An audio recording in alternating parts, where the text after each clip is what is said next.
Hey guys, welcome back to my channel. It is good to be back with yet another video, another shocking case to talk about. And if you are new here, hello and welcome. Why don't you stick around to see what kind of shocking true crime story I have for you today. And also please do subscribe to the channel for more true crime content. Alright, I hope you guys had a good weekend because it is time for us to look at yet another case for this week. And for this week, we're going to be talking about a case that is quite popular here in South Africa at the moment. It is talked about quite a lot in recent news. And this is the case of a man known as Thabo Bester, also known as the Facebook rapist. Let me tell you, this man is the scum of the earth, okay?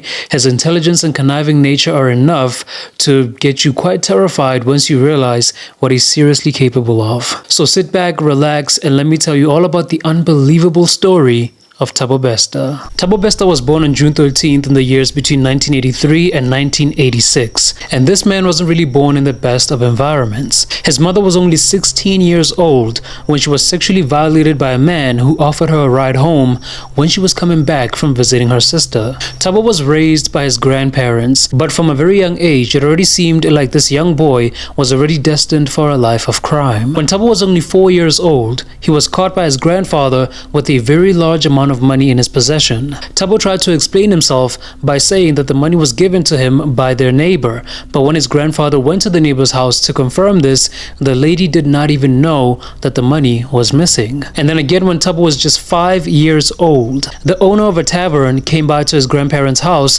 to complain about the boy that he had confessed to stealing a bottle of coins from the family's home. By the time Thabo was 17 years old, he'd already done some time in prison for burglary and for stealing from one of the members of his community. In 2004, Thabo was released into the custody of his mother, but this did not stop his life of crime. As a matter of fact, these habits of his only took a turn for the worst. In 2005, Thabo started getting into social media, and this is when he started his own career as a con artist. On Facebook, Thabo started posing as an international model scout in search for new talent. So he would approach women with the promise of getting them success in the modeling industry by connecting them with well-known brands to do collaborations with, as long as they paid him a small fee for being part of his fake agency. And then this man would also gain the trust of his victims, and he would end up convincing them to meet up with him, only to rob them of any possession they had on them. But in 2009, Thabo was finally caught and he was convicted of fraud for his schemes. He ended up being sentenced to 3 years in prison, but then in 2011, just 2 years into his sentence, he was released on parole, and even though he was released early, this man did not waste any time. He went back to scamming unsuspecting victims on Facebook once again. However, now this man decided to up the ante. He was still operating as a fake international model scout who would rob his victims after gaining their trust. However, this time around, he started forging paperwork to get himself into chartered planes and luxurious hotels, and also he would get himself some expensive camera equipment by forging payment receipts. So remember, I told you this man was quite intelligent, and once you actually realize his capabilities, you become quite terrified of him. And at the end of 2011, he was arrested again and he was charged with robbing and sexually assaulting 2 women. Thabo was released on bail as the investigation was still underway. And it was during this time he met yet another woman who was also aspiring to be a model. And this was a woman by the name of Nomfundo Chulu. And like the other women, he fooled Nomfundo into believing that he was actually an international model scout. And they ended up getting quite close, so much so that they ended up getting into a relationship. Then after a short while of dating, the couple decided to go to Cape Town for a vacation. They rented a B&B where Thabo ended up stabbing her in the chest before he ran off with her laptop and her cell phone. Then in 2012, he was found and arrested for the murder of Nomfundo. He was found guilty for the murder and also guilty of the sexual assault of the 2 women he was arrested for back in 2011. Thabo was sentenced to life in prison with the possibility of parole after 25 years. Because for me, what's kind of striking is that, I mean, you have the 2 rapes that occur, a week or 2 apart. And then the murder was how long after that? A week apart. I also feel like, I read the papers and I feel like they're talking about somebody else, not me. I look at these charges and I don't think it's me. Responsible for my death, yes, that's 100% correct. I'm not responsible for killing her. I did not kill her. If I'm sure if I wanted to kill her, I could have. I'm not a stupid person. I could have done it in a way that the cops wouldn't even know it was me. the rapes happened in a way that I did not know I was doing rape until I left the premises. Because if I knew I was doing rape, I could have covered myself up by using certain methods so that my fingerprints were not there and etc. So it only became known to me that I did rape when I left. So that's the way I feel about the 3 incidents. And he was sent to serve out his sentence at the maximum security prison known as the Mangaung Correctional Center in Bloemfontein. And this is a maximum security prison that is run by a multinational security company known as G4S. This prison was known as the second largest private prison in the world, and it was dubbed a well-run prison and a highly secure facility. But as time went on, it was revealed that there was more to this well-run facility than meets the eye. On May 3rd in 2022, around 3:35 a.m., a fire broke out in a single cell at the private prison. And as soon as prison officials were made aware of this suspicious fire, they made their way to a solitary cell known as cell number 35. And this is where the fire had broken out. This cell belonged to Thabo Bester, and because of the odd position that the cell was in, it was actually in the blind spot of the CCTV cameras that the prison had. So it was a bit difficult to see what actually happened. So like I mentioned, this cell belonged to Thabo Bester, who was serving a life sentence in prison for multiple charges including murder, rape, and armed robbery. So now remember, a fire broke out in a single prison cell, and as soon as the officials managed to put out the fire, a body was found under a mattress, and this body was burned beyond any visual recognition, and it was believed that this was Thabo's body. Thabo's death was concluded to be a suicide, and when news broke out about his death, a lot of people were happy about it given this man's track record, including his victims and their families. The families of this man's victims all believed that now that Thabo was no longer in this world, they could now move on peacefully with their lives. But unfortunately, that all came to an end when a photo of a man who resembled Thabo was spotted on social media shopping in Sandton City. And in this picture was also a well-known South African doctor by the name of Dr. Nandipa Magudumana. And it seemed like she was also with this man who resembled Thabo Bester. Dr. Nandipa is an influential figure on social media, and this photo was taken by someone who was also a fan of hers who saw her at the Sandton complex. Now when you look at this picture, it seems like just any other ordinary picture, but if you look close enough, you can see a man wearing a green jersey with sunglasses. And this is when it was speculated that this man looked quite a lot like the Facebook rapist who was confirmed to have died in a fire in prison. And to make matters worse, a childhood friend of Thabo Bester came forward and said this man in that picture looked quite a lot like Thabo. A lot of people actually found this hard to believe, since again it was confirmed that this man died in a fire in prison. So social media was actually going quite crazy over this possible sighting of the notorious Facebook rapist. And so now there was starting to be some uncertainty in the official details of his death. And to top it all off, when Thabo's mugshot was taken in prison, it showed him to be 5'6" tall. But when the autopsy was done on the body that was found in his prison cell, it showed that the man who got burned was only 4'6" in height. The autopsy also revealed that the man who died in that prison cell also had signs of blunt force trauma to the head, but he had no signs of smoke in his lungs, meaning the fire got to him after he was dead. The inconsistencies brought up a lot of questions in the minds of South Africans as they wondered how something like this could have been possible. Then as more unrest came about, prison officials finally released a statement, and it was as a lot of people feared. The Department of Correctional Services came forward to confirm that the body that was found in Thabo's cell, even though it was believed to be his, was not Thabo's body. So this means this man was now officially an escaped convict. The Department of Correctional Services has concluded that the body found in a Mangaung cell is not that of so-called Facebook rapist Thabo Bester. It says Bester escaped from custody in May last year. The department says there will be serious consequences for those found to have been involved in this escape. We found Bester. When did you find him? We find him, we sent to prison for life. No, but now he's escaped. We find Bester, yeah. Prison for life and 75 years. Yeah, where's he now? Bester was jumped out of correctional service, yeah. And we are chasing Bester for the second time.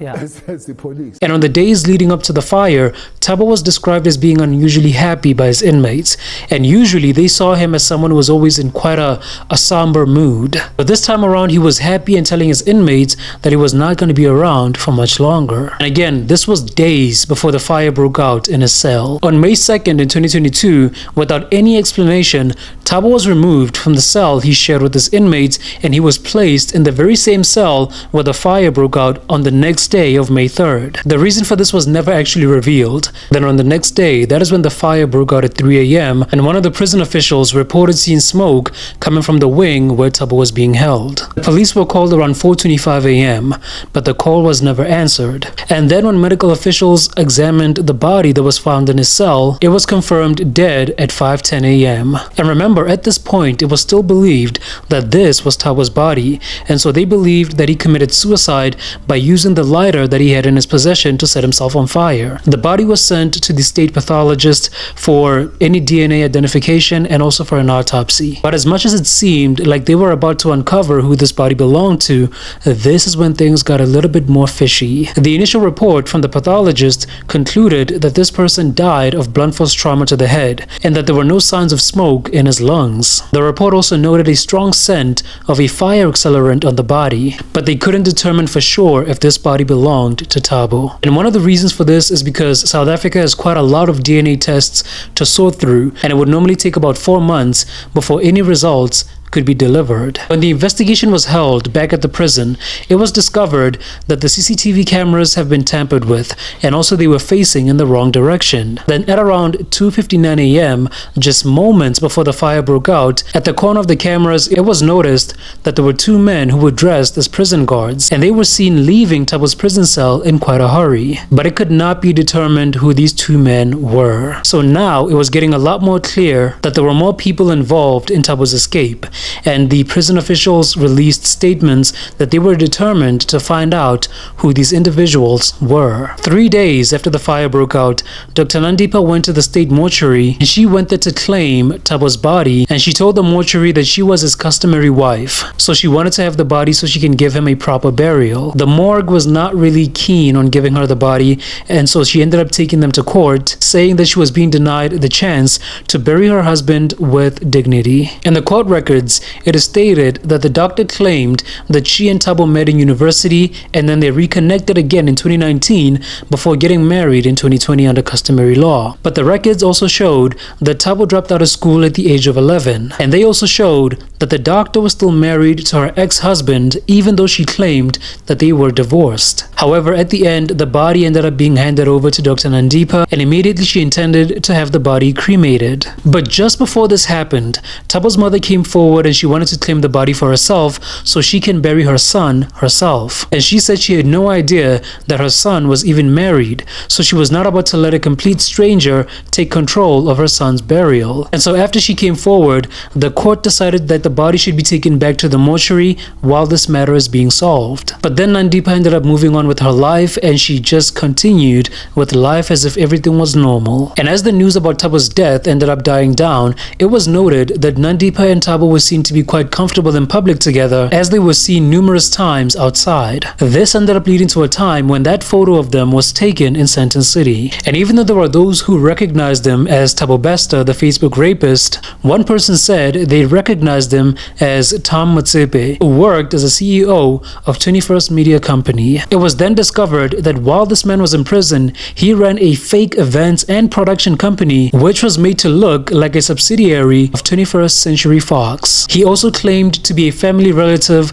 of South Africa's richest businessman, Petrus Motsepe. This was an effort to make his fake identity even more credible. And this company of his even had an actual launch in 2018, and this launch was even attended by a lot of public figures and people from Johannesburg's high society. So the event took place on June 13th, on Thabo's birthday, and you might be asking yourself how in the world Thabo managed to pull this off and actually show up at the launch. While the attendees of the launch were told that the founder of the company was not in the country at the moment, he was on a business trip to New York City. So because of that, he could not attend the launch of his own company. But they were told that instead he would show up on video call all the way from New York City. Now take in mind, this man was still in prison, but somehow he managed to pull this off by getting himself a laptop, some nice white background, and a fancy suit to make himself seem like he was actually in New York City. And all the attendees of his launch ended up even singing him the happy birthday song.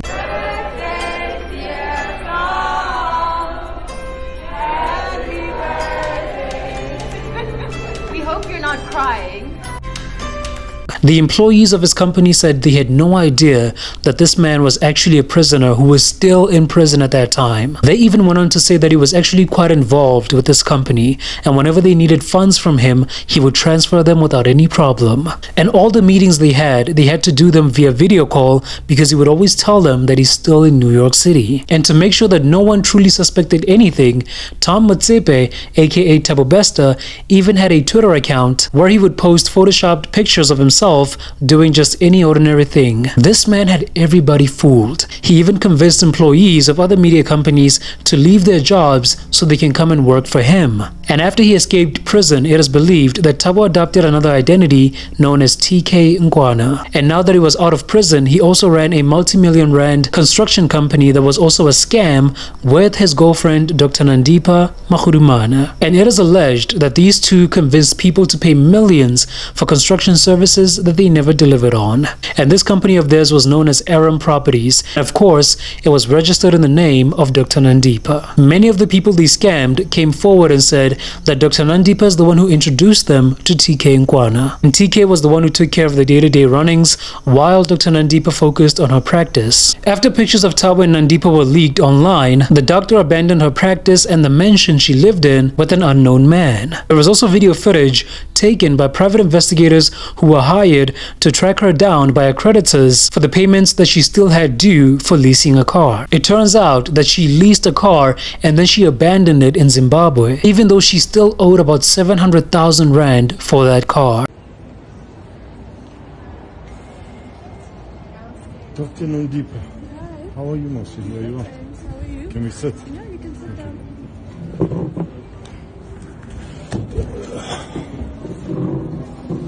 How are you, man? I don't know if you want to discuss this in front of your colleague. It's a personal matter with Carbon Black Auto, where you took the car over the border to Zimbabwe. You're still outstanding 700,000 rand. There's a case opened against you. There's a docket against you.